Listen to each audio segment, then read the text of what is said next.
Hey Mark. What's up, Matt? You know what really grinds my gears? What's that? Tents that suck. Me too. You know what else I don't like? What's that? Rooftop tents. Me too. Wait, did we just become best friends? Do you want to go in the base camp and do karate?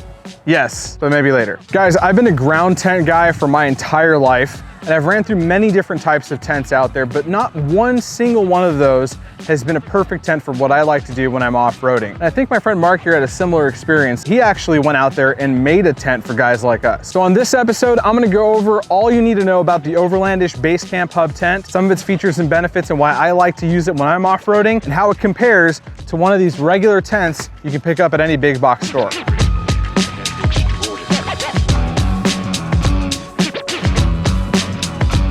What's up guys, Matt McAdam here, AKA Desert Chief, only on Driving Lines Chasing Dust. And on this episode, like I said, we're gonna be going over the Overlandish Base Camp Hub tent. This is my tent that I use when I go off-roading now. And I'm lucky enough here to have Mark, the creator of this tent, here to talk us through some of the features and benefits and why you might wanna check out a hub tent like his versus a traditional tent that you can get at the store. Before we move on, I wanna ask you, Mark, why is your company called Overlandish?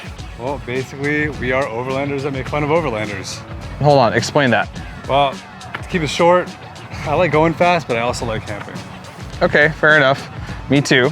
I've been using hub tents for a couple of years now. I find them to be a very easy solution for camping out there, but even the ones I've used in the past haven't worked out so well. And I've had yours for about a year now and I absolutely love it. Maybe you can explain to our viewers what actually is a hub tent. A hub tent is just a quick deploying tent with no poles, so there's no assembly required. Just kind of go in, pop the walls. What makes ours different than, for example, some of the other tents that you've used is that we are heavily insulated and our pack down size is much smaller. Yeah, and you guys have packed it full of all these features that make it conducive for off-road and adventure travel and actually deploying it in the dirt in the middle of nowhere, and that's why I love it so much. We're gonna get into all of that. But first we're gonna talk about one of the best features of this tent, and my personal favorite is how fast you can set this thing up. So I'm gonna ask you, would you be willing to race me in setting up this tent? Hell yeah, let's do it. All right, Mark, so in the true spirit of motorsports, we're gonna do this land rush style, just like they do in Le Mans.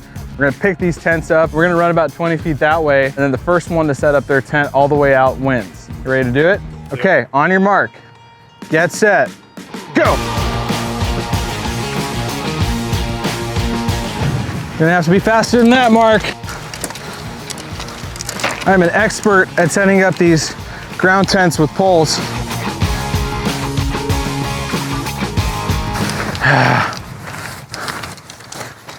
Oh shoot, poles are coming apart. So as you guys can see, that tent is way bigger and way nicer than this simple ground tent, and he had it up before I could even get the first pole all the way through. All right, dude, you win fair and square. That was no contest at all. One of the best benefits of the hub tent that I love so much is that you can just set this thing up in 90 seconds anywhere you go, from fully inside the bag to completely deployed and set up, ready to camp out of. That's really the best part about it for me, is just how quickly these things set up. But like I said, there's a lot of hub tents out there, and I really haven't enjoyed some of them.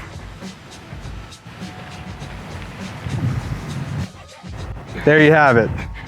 Oh man, this is sad. I want to get into some of those features and benefits with you on the tent as well. The main feature that makes it accessible for us as off-roaders and overlanders is the pack down size. It packs down to 4'11", so it fits in the back of any short bed vehicle, which is what I have. I have the shortest of short beds in a Ranger. It goes in the back of the Bronco, side to side in a Jeep. It's SUV friendly, Jeep friendly, and short bed friendly. Yeah, and I love that about your tent, because the other hub tents that I've had are about 6 feet long, but at the cost of it being a bigger, heavier tent than your traditional one that's flying away right now. It is heavier, but these tents are massively insulated. As far as tents are concerned, it's like the most on the market, and that's really where your weight's at. That's another thing those other hub tents that I've used didn't really have. They were just kind of like 3-season tents, and I typically go wheeling most in the wintertime.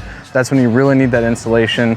But there's also days where you wake up at 7 o'clock in the morning and the sun's already up and it's 100 degrees inside of your tent, even in the wintertime. To combat that, we have tons of ventilation. 5 small windows and 1 massive window and 2 doors. A small breeze comes through and you're cooled off. Yeah, I love all the windows you have throughout the whole thing. And once you have all those opened up, it gets really, really nice and aired out in there. And you guys have that big window that lets a lot of air in. I typically leave my doors open when I'm camping, if I'm not inside the tent, if I'm not changing or something.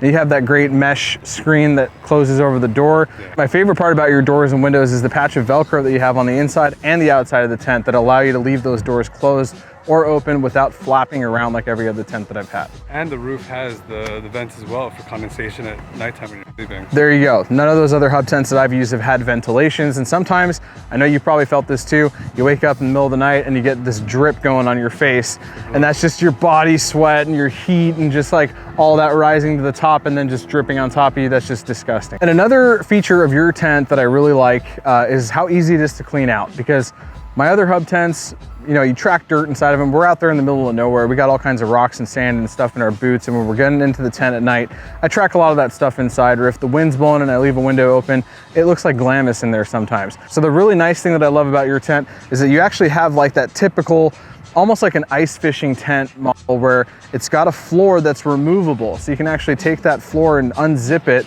pull it out or pull it halfway out and sweep out all the dirt and dust onto the ground, and then you're good to go. Sand is the most annoying thing ever. Be able to open up half the floor, sweep it out and close it up and pack it down. It's super easy. Plus, if you ever do want to go ice fishing, you can take this thing with you and stay warm. Yep. And it's really easy to set up. Yeah, it's awesome. I'll let you know next time I go ice fishing out here in Southern California. Go ahead and invite me. Yeah, right. The last thing I want to talk about is some of the extras and features that you guys have with this base camp tent. The rain fly is really cool. I think every tent needs a rain fly, but the way that you guys have your setup is it's designed really to keep water from entering the inside of the tent with your guy lines hooked up outside and off of the tent. You have extra guy lines that you can hook up to the sides of it for really high wind situations. How windy have you actually had this tent in before? So the tent has been in up to 70-mile-an-hour gusts. Wow. 45-mile-per-hour sustained winds, and didn't even flinch. And stay solid. I hate when this happens. Gotta push it through. I've had a pole snap in the middle of a windstorm. Talk about flapping. All right guys, so you saw how fast we got to set this tent up. You saw some of the features and the benefits that make it the best tent for me to go off-roading with. Mark, I want to ask you, what's next for Overlandish? So we have a couple really cool new things coming. We did a small update on the Basecamp V2. So the next setup will have some ports for your diesel heater, for wires, for a portable AC unit, updates on the rainfly, a couple things on the inside. We have what's called a rain tub coming out. Just a couple of things, just trying to go through the entire spectrum of what can happen when you're out there and try to cover those bases for you guys. Lastly, I just want to thank you for creating my favorite tent that I've ever had. And I appreciate you being here on the show with us today. Yeah, my pleasure, man. One last thing, Mark, where can our viewers find you and your amazing products? Well, just go ahead and get on overlandish.com or overland.ish on Instagram, or check us out on YouTube. I'll be uploading some new videos on there pretty soon to show you how to set it up, break it down, and set up in inclement weather and stuff. So check it out. Yeah, so make sure you guys subscribe to Overlandish so you guys can see that stuff, especially after you buy your tent. You can see how you can set it up and get it all ready for your adventures. And if you haven't already done so, subscribe to Driving Line. We create all kinds of videos for every segment of the automotive industry, whether you're into cars, trucks, lower vehicles. We've got a series or a video for it. So take a look at that, you guys. And if you have friends that like to do this kind of camping and this kind of off-roading, make sure you share this with them. Make sure you like and comment below if you have any questions for me or Mark on this tent as well. But that's gonna do it for us today, you guys. I've been your host, Matt McAdam, AKA Desert Chief, only on Driving Lines Chasing Dust. And as always, we'll see you on the next one. Okay, you ready to go do karate now? Let's go do some karate. Yeah!